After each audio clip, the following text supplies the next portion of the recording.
മൂന്നാറിൽ നീലവസന്തം തീർത്തുകൊണ്ട് ജക്കരാന്ത എന്നറിയപ്പെടുന്ന നീലവാഗമരങ്ങളൊക്കെ ഇപ്പോൾ പൂത്തു തുടങ്ങിയിട്ടുണ്ട്. പൊതുവെ ഓഫ് സീസൺ ആയിട്ടുള്ള ഈ ഒരു ടൈമിൽ മൂന്നാറിലേക്ക് വീണ്ടും ആൾക്കാരെ വളരെയധികം അട്രാക്റ്റ് ചെയ്യുന്ന തരത്തിലുള്ള ഭംഗിയാണ് ഈ മരങ്ങൾ പൂത്തു കഴിഞ്ഞാൽ. അപ്പോൾ ഈ നീലവസന്തം നിങ്ങളെ കാണിക്കുവാനായിട്ടുള്ള ഒരു ചെറിയ യാത്രയാണ് ഇന്നത്തെ നമ്മുടെ എപ്പിസോഡ്. മൂന്നാറിൽ അധികം തിരക്കൊന്നും ഇല്ലാത്ത ഒരു യാത്ര. ഈ കൊടും വേനൽ സമയത്തും രാവിലെ സഹിക്കാൻ പറ്റാത്തത്രയും തണുപ്പൊക്കെ ആയിട്ടാണ് മൂന്നാർ ഞങ്ങളെ സ്വീകരിച്ചത്. അപ്പോൾ കാഴ്ചകളൊക്കെ കണ്ടു വന്നാലോ? Welcome back to new episode of ARJ Trails.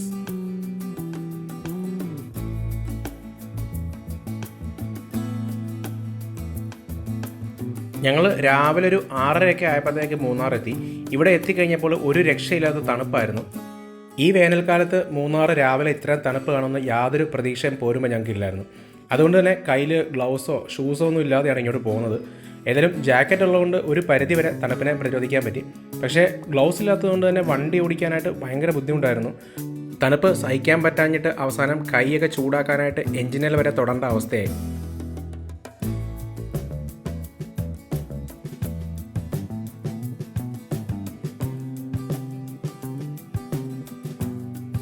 സൂര്യൻ ചെറുതായിട്ട് തല പൊക്കിയപ്പോൾ തന്നെ പയ്യെ വണ്ടി എടുത്തിട്ട് വീണ്ടും ഞങ്ങൾ മുന്നോട്ട് പോവുകയാണ്. മറയൂർ റൂട്ടിലാണ് ഇത്തവണ ഞങ്ങൾ യാത്ര ചെയ്യുന്നത്. ജക്രാന്ത സീസൺ ആയതുകൊണ്ട് തന്നെ ഇപ്പോൾ നല്ല രീതിയിൽ പൂക്കൾ പൂത്ത് നിൽക്കുന്ന സമയമാണ്. അപ്പോൾ അതൊക്കെ നല്ല രീതിയിൽ കാണാൻ വേണ്ടിയാണ് ഇത്രയും രാവിലെ തന്നെ ഇറങ്ങിയത്.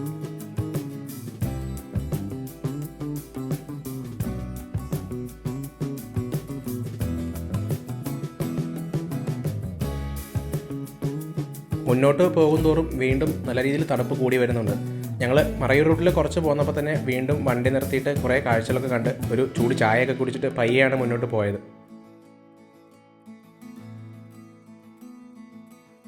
പലപ്പോഴും ഓഫ് സീസണിലൊക്കെ മൂന്നാർ വന്നിട്ടെങ്കിലും ഇതുപോലത്തെ തണുപ്പ് ഓഫ് സീസണിൽ കാണുന്നത് ആദ്യമായിട്ടാണ്.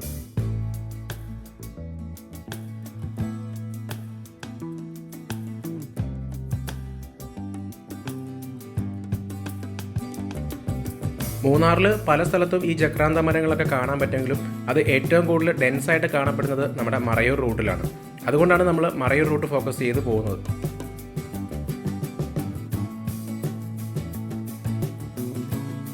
മൂന്നാർ ടൗണിൽ വന്നു കഴിഞ്ഞാൽ നമുക്ക് 3 റൂട്ടുകളിലേക്ക് ട്രാവൽ ചെയ്ത് കാഴ്ചകളൊക്കെ കാണാൻ പറ്റും. അതിൽ ഒന്നാണ് നമ്മൾ പോകുന്ന മറയൂർ റൂട്ട്, പിന്നെ നമ്മുടെ ഗ്യാപ്പ് റോഡും പിന്നെ നമ്മുടെ ടോപ്പ് സ്റ്റേഷൻ വട്ടവടയൊക്കെ പോകുന്ന ആ ഒരു റൂട്ടുമാണ് ഉള്ളത്. ദേ ആ ദൂരെ കാണുന്ന ആ മല കണ്ടോ?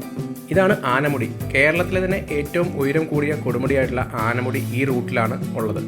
ഈ ആനമുടിയുടെ താഴെയാണ് നമ്മുടെ ഇരവികുളം നാഷണൽ പാർക്കും രാജമലയും ഒക്കെ വരുന്നത്. സമുദ്രനിരപ്പിൽ നിന്നും 8842 അടി ഉയരമുള്ള ഈ ആനമുടി സൗത്ത് ഇന്ത്യയിലെ തന്നെ എവറസ്റ്റ് എന്നാണ് അറിയപ്പെടുന്നത് പോലും.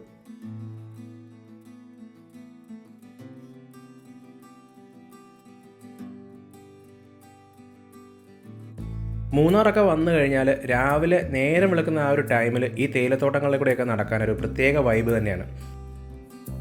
സൂര്യപ്രകാശം തേയിലത്തോട്ടങ്ങളിൽ ഇങ്ങനെ തട്ടുമ്പോൾ ഉണ്ടാകുന്ന ആ ഒരു ഗോൾഡൻ ലൈറ്റ് ഒരു പ്രത്യേക ആംബിയൻസ് തന്നെയാണ് ഇവിടെ ക്രിയേറ്റ് ചെയ്യുന്നത്. നമ്മുടെ സന്തോഷ് ജോർജ് കുളങ്ങര പറഞ്ഞതുപോലെ ലോകത്ത് പല സ്ഥലങ്ങളിൽ തേയിലക്കൃഷി ഉണ്ടെങ്കിലും അത് ഏറ്റവും ഭംഗിയോടുകൂടി ചെയ്തിരിക്കുന്നത് നമ്മുടെ കേരളത്തിലാണ്. മൂന്നാറിലേതുപോലെ ഇത്രയും അടുക്കും ചിട്ടയോടും കൂടി തേയിലക്കൃഷി നടത്തുന്ന വേറൊരു സ്ഥലവും ഉണ്ടാവില്ല.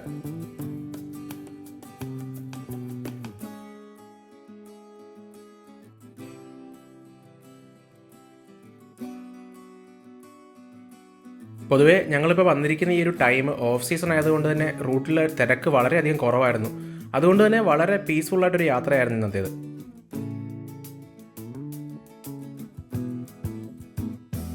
കുറച്ച് ദൂരം മുന്നോട്ട് വന്നപ്പോൾ തന്നെ നല്ലപോലെ വിശപ്പ് തുടങ്ങി. പിന്നെ റോഡ് സൈഡിൽ വണ്ടിയൊക്കെ നിർത്തി ഒരു ചൂട് ഓംലെറ്റും മാഗിയൊക്കെ കഴിച്ചിട്ടാണ് മുന്നോട്ട് പോയത്.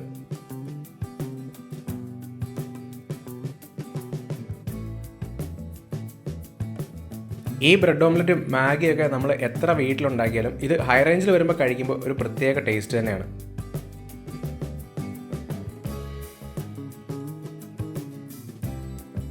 അങ്ങനെ ഞങ്ങൾ യാത്ര ചെയ്ത് ജക്രാന്തയൊക്കെ പൂത്ത് നിൽക്കുന്ന ആ ഒരു ഏരിയയിൽ എത്തിയിരിക്കുകയാണ്. ഇത് ശരിക്കും ആക്ച്വലി പ്രോപ്പർ മറയൂർ വരെ നമുക്ക് പോകേണ്ട കാര്യമില്ല. മറയൂർ എത്തുന്നതിന് ഒരു 10 കിലോമീറ്റർ മുന്നേ തന്നെ നമുക്ക് ഈ ജക്രാന്ത മരങ്ങൾ കാണുവാൻ പറ്റും.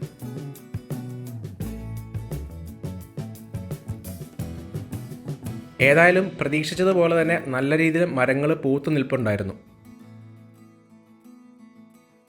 പച്ച കടൽ പോലെ കിടക്കുന്ന തേയിലത്തോട്ടങ്ങളുടെ ഇടയിൽ ഈ മരം ഇങ്ങനെ ഭംഗിയോടുകൂടി പൂത്തു നിൽക്കുന്ന ഈ ഒരു കാഴ്ച കാണണമെങ്കിൽ അത് ഏപ്രിൽ മെയ് മാസങ്ങളിൽ മാത്രമേ സാധിക്കുകയുള്ളൂ. നമ്മുടെ നാട്ടിലെ പരീക്ഷാകാലം എന്ന് പറയുന്നത് ഏപ്രിൽ മെയ് മാസങ്ങളൊക്കെ ആണല്ലോ. ആ ഒരു സമയത്ത് പൂക്കുന്നതുകൊണ്ട് ഇതിനെ പരീക്ഷാമരം എന്നാണ് മൂന്നാറിലുള്ളവരൊക്കെ വിളിക്കുന്നത് തന്നെ.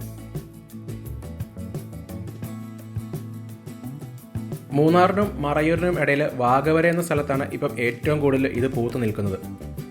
നീലവാഗ എന്നൊക്കെ അറിയപ്പെടുന്ന ഈ ജക്രാന്ത മരം ശരിക്കും വിദേശീയനാണ്. പണ്ട് ബ്രിട്ടീഷുകാർ മൂന്നാറിലുണ്ടായിരുന്ന സമയത്ത് അവർ കൊണ്ടുവന്ന് പിടിപ്പിച്ചതാണ് ഈ മരങ്ങളൊക്കെയും. അവർ പ്രധാനമായിട്ടും ഒരു അലങ്കാര വൃക്ഷം എന്ന രീതിയിലാണ് ഇതിനെ ഇവിടെ കൊണ്ട് നട്ടതെങ്കിലും ഇതിന് കൊതുകുകളെയൊക്കെ തുരത്താനുള്ള ശക്തിയുണ്ടെന്നാണ് ഇവിടെയുള്ളവർ പറയുന്നത്.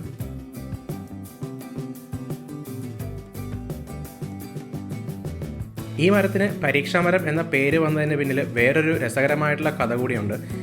നമ്മൾ പരീക്ഷയ്ക്കൊക്കെ പോകുന്ന സമയത്ത് ഈ മരത്തിൻ്റെ പൂവ് കയ്യിൽ വെക്കുകയാണെന്നുണ്ടെങ്കിൽ നമ്മൾ പരീക്ഷയിൽ മികച്ച വിജയം കൈവരിക്കുമെന്നൊക്കെയായിരുന്നു പണ്ട് കാലത്തുള്ള ആൾക്കാർ വിശ്വസിച്ചിരുന്നത്. അതുപോലെ തന്നെ നടന്നു പോകുമ്പോൾ ഈ പൂക്കൾ തലയിലൊക്കെ വീണ് കഴിഞ്ഞാൽ പരീക്ഷയിൽ വൻ വിജയം കരസ്ഥമാക്കുമെന്നൊക്കെയായിരുന്നു പണ്ടത്തെ ആൾക്കാർ വിശ്വസിച്ചിരുന്നത്. എന്തായാലും ഈ ഒരു കാഴ്ച കാണുവാനായിട്ട് സീസൺ ആകുമ്പോഴത്തേക്ക് ഒരുപാട് സഞ്ചാരികളാണ് മൂന്നാറിലേക്ക് വരുന്നത്. മൂന്നാറിലെ മറ്റ് സ്ഥലങ്ങളൊക്കെ ഒരുപാട് തവണ കണ്ട് മടുത്തിട്ടുള്ള ആൾക്കാരാണ് നിങ്ങളെങ്കിൽ ഇത്തവണ ഒരു വെറൈറ്റി ആയിട്ട് ഇങ്ങോട്ടേക്ക് പോകുന്നുള്ളൂ. ഇവിടുത്തെ ഈ ഒരു കാഴ്ചകൾ എന്തായാലും നിങ്ങൾക്ക് ഇഷ്ടപ്പെടും.